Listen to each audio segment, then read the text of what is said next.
Je suis Joëlle Vincent, une femme d'hémophile. Pourquoi ce thème des aidants dans cet atelier? Nous nous sommes posé cette question avec plusieurs femmes d'hémophiles. Est-ce qu'en étant conjoint d'un hémophile, parent d'un hémophile ou grands-parents d'un hémophile, nous pouvons être considérés comme des aidants? Cette réflexion avance petit à petit dans ma tête et dans nos têtes parce qu'on voit vieillir nos conjoints et notre vie s'adapte à nouveau.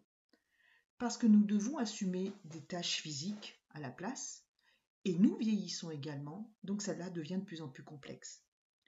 Et puis, dans les week-ends thérapeutiques qui sont très intéressants, on se rencontre, on se croise, et on voit que les parents, les conjoints, ont tous à peu près les mêmes réflexes. Surprotection, faire à la place quand c'est trop difficile, etc. Est-ce que du coup, on peut se considérer comme aidant? Cette réflexion, elle est aussi en parallèle. On parle beaucoup d'aidants de maladie d'Alzheimer parce que c'est très médiatisé. Et moi-même, en accompagnant ma maman qui est aidante de mon papa atteint de cette maladie, je me suis dit, mais elle a des réflexes que j'ai. Pourtant, ce n'est pas les mêmes maladies.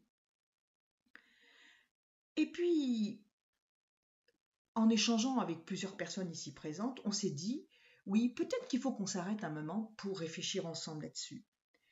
Est-ce que le fait de protéger notre conjoint, nos enfants, nos petits-enfants, les protéger de la vie, les protéger du quotidien, c'est être aidant? Est-ce que le fait de compenser certaines tâches ou d'accompagner certaines tâches, c'est être aidant? Est-ce que le fait d'adapter notre mode de vie, que ce soit en famille, que ce soit avec le conjoint, c'est être aidant? Est-ce que le fait de verbaliser auprès des copains notre mode de vie différent, nous pouvons considérer que nous sommes aidants? Toutes ces questions trottent dans notre tête depuis plusieurs années.